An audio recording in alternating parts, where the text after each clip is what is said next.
Talk health and beauty. இன்றைக்கி நம்ம சேனலில் என்ன வீடியோ பார்க்க போகிறோம் அப்படின்னு பார்த்தீங்கன்னா, நம்ம டெய்லி 2 வாழைப்பழம் வந்து நம்ம சாப்பிட்றனால உடம்புக்கு என்னென்ன விதமான நன்மைகள், ஏன் எடுத்துக்கணும், அப்படி எடுத்துக்கிறனால என்னென்ன விதமான இது அப்படிங்கிறது தான் இன்றைக்கி நான் வீடியோவில் சொல்லியிருக்கேன். வீடியோவை ஸ்கிப் பண்ணாமல் பாருங்கள். கண்டிப்பாக இந்த தகவல் வந்து நமக்கு ரொம்பவே யூஸ்ஃபுல்லாக இருக்கும். நம்ம வாழைப்பழம் சாப்பிட்றவங்க தான், ஆனால் வந்து பார்த்திங்கன்னா சில பேர் அதை பிடிக்காதுன்னு சொல்லுவாங்க. அவங்களாம் வந்து இதை எடுத்துக்கிறப்ப ரொம்பவே நல்லது. அதை ஏன் எடுத்துக்கணும் அப்படிங்கிறதையும் நான் வீடியோவில் சொல்லியிருக்கேன். அதுக்கு முன்னாடி நீங்கள் இப்போ தான் நம்ம சேனலை ஃபஸ்ட் டைம் பார்க்குறீங்க அப்படின்னா நம்ம சேனலுக்கு கீழே இருக்கக்கூடிய சப்ஸ்கிரைப் பட்டன் அமைக்கி சப்ஸ்கிரைப் பண்ணுங்கள். பக்கத்தில் இருக்கக்கூடிய பெல் பட்டனை டச் பண்ணுங்கள்.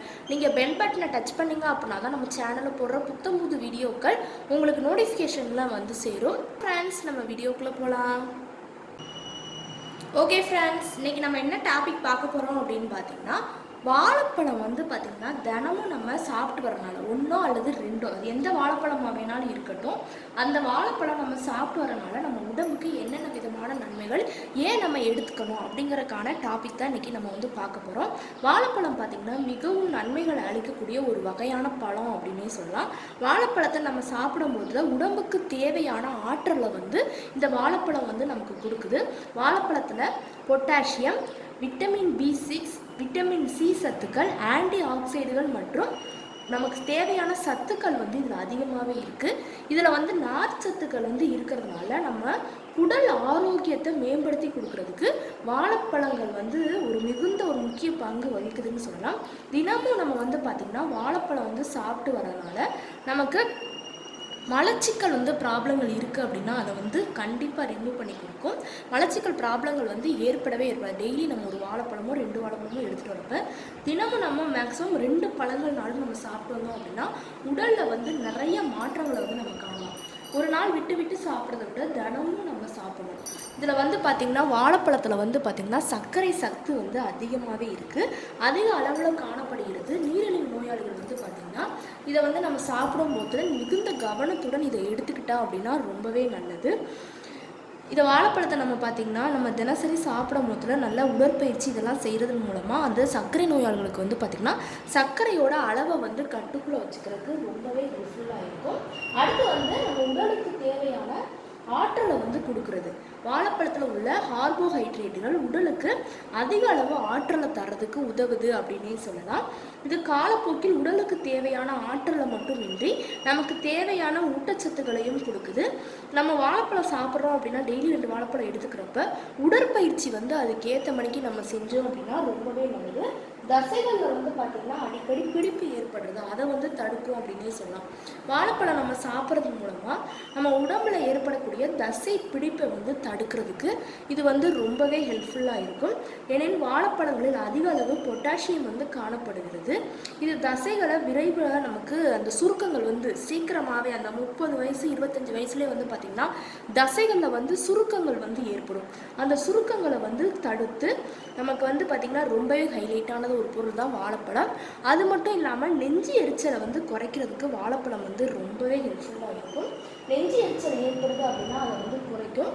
நமக்கு அடிக்கடி பார்த்திங்கன்னா நெஞ்சு எரிச்சலால் அவதிப்படுறவங்க ரொம்பவே அதிகம்னு சொல்லலாம். அவங்களாம் வாழைப்பழம் வந்து சாப்பிட்டு வரதுனால அவங்களுக்கு வாழைப்பழம் வந்து பார்த்திங்கன்னா வயிற்றில் இருக்கக்கூடிய அந்த அமிலங்களின் இதை வந்து தடுத்து நமக்கு நெஞ்சு எரிச்சலை வந்து உடனே வந்து சரி பண்ணி கொடுக்கும். சில பேர்லாம் நெஞ்சு எரிச்சல் ஏற்பட்டால் நம்ம ஈனோவோ இல்லாட்டி தண்ணியில் உப்பு கலந்தோ இந்த மாதிரி சீனி கலந்தோ குடிப்பாங்க. ஆனால் அதை எல்லாத்தையும் விட வாழைப்பழம் டெய்லி நம்ம 2 எடுத்துகிட்டு வந்தோம் அப்படின்னா நமக்கு நெஞ்சு எரிச்சல் ப்ராப்ளம் வந்து ஏற்படாமல் தடுக்கும். அடுத்து வந்து பார்த்திங்கன்னா இரத்த சோகையை வந்து தடுக்கிறது. இரத்த சோகை இருக்குது அப்படின்னா அதை வந்து தடுக்கும். வாழைப்பழம் நம்ம சாப்பிட்றது மூலமாக நமக்கு இரும்புச்சத்து குறைபாடை வந்து சரி செஞ்சு வாழைச்சத்தில் அதாவது பார்த்திங்கன்னா வாழைப்பழத்தில் நமக்கு இரும்புச்சத்து வந்து நிறைஞ்சி காணப்படுது. இது வந்து இரத்தத்தில் இருக்கக்கூடிய சிவப்பு இரத்த அணுக்களை வந்து நமக்கு எண்ணிக்கையை வந்து அதிகரிக்க செய்து குறிப்பாக வந்து பார்த்திங்கன்னா இரத்த சோகை இருக்கிறவங்க செவ்வாழைப்பழம் வாழைப்பழத்துலேயே அவங்க வந்து செவ்வாழைப்பழம் எடுத்துக்கிட்டாங்க அப்படின்னா ரொம்பவே நல்லது. எந்த வாழைப்பழம் எடுக்கலைனாலும் செவ்வாழை வந்து அதிகமாகவே எடுத்துக்கணும். அடுத்து வந்து பார்த்திங்கன்னா குடல் ஆரோக்கியத்துக்கு ரொம்பவே உதவி புரியும். குடல் இயக்கத்தை வந்து மேம்படுத்தி கொடுக்கறதுக்கு உதவுதுன்னு சொல்லலாம். வாழைப்பழத்தில் வந்து பார்த்திங்கன்னா நார்ச்சத்துக்கள் அதிகமாக இருக்கிறதுனால மலச்சிக்கலை வந்து இது பண்ணி கொடுக்குறது. காலையில் நம்ம வாழைப்பழம் சாப்பிடுவதன் மூலமாக மலம் கழிக்கிறது வந்து எளிதாகும்.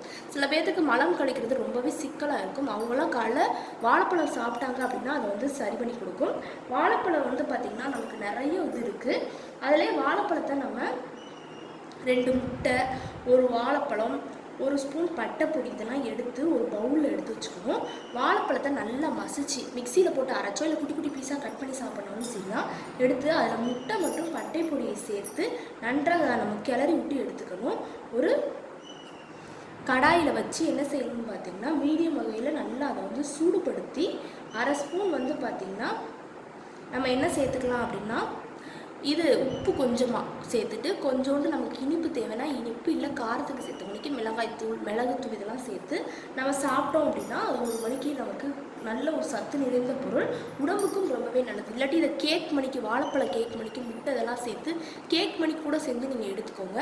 ஏதோ ஒரு மெத்தடில், ஆனால் வாழைப்பழம் டெய்லி நீங்கள் எடுத்துக்கணும். அப்படி எடுக்கிறப்ப ரொம்ப பாலில் கலந்து நல்லா மிக்சியில் அரைச்சி ஜூஸாவோ அப்படி வாழைப்பழத்தை எடுக்கலாம். இதுக்கு நம்ம இதில் ஏற்கனவே இனிப்பு சத்து இருக்குது. நம்ம அப்படியே சாப்பிட்றது உண்மை இல்லை, வாயில் வச்சோம் அப்படின்னா அதாவே உள்ளே போயிடும். அந்த அளவுக்கு வாழைப்பழம் வந்து நல்லா மெல்லிவான ஒரு பொருள், உடம்புலையும் இங்கே நிறைய சத்துக்களை வந்து கொடுக்கக்கூடிய ஒரு பொருள். கண்டிப்பாக ட்ரை பண்ணிட்டு வாங்க. டெய்லி 2 வாழைப்பழம்னாலும் நம்ம வந்து எடுத்துக்கிட்டோம் அப்படின்னா ரொம்பவே நல்லது. ஓகே ஃப்ரெண்ட்ஸ், இந்த வீடியோவில் நான் சொன்ன இந்த தகவல் வந்து உங்களுக்கு ரொம்ப பிடிச்சிருக்குன்னா இந்த வீடியோவுக்கு ஒரு லைக் பண்ணுங்கள். லைக் பண்ணுறது மட்டும் இல்லாமல் உங்கள் ஃப்ரெண்ட்ஸ் அண்ட் ஃபேமிலி மெம்பர்ஸ் கூட இந்த வீடியோவை ஷேர் பண்ணுங்கள். நம்மளோட secret of health and beauty சேனலை சப்ஸ்கிரைப் பண்ணுங்கள். பக்கத்தில் இருக்கக்கூடிய பெல் பட்டனை டச் பண்ணுங்கள். நீங்கள் பெல் பட்டனை டச் பண்ணிங்க அப்படின்னா தான் நம்ம சேனலில் போடுற புது வீடியோக்கள் உங்களுக்கு நோட்டிஃபிகேஷனில் வந்து சேரும். நாளைக்கு இதே மணிக்கு ஒரு இன்ட்ரெஸ்டிங்கான வீடியோவோட நான் வந்து உங்களை மீட் பண்ணுறேன். அது வரைக்கும் தேங்க்யூ ஃப்ரெண்ட்ஸ்.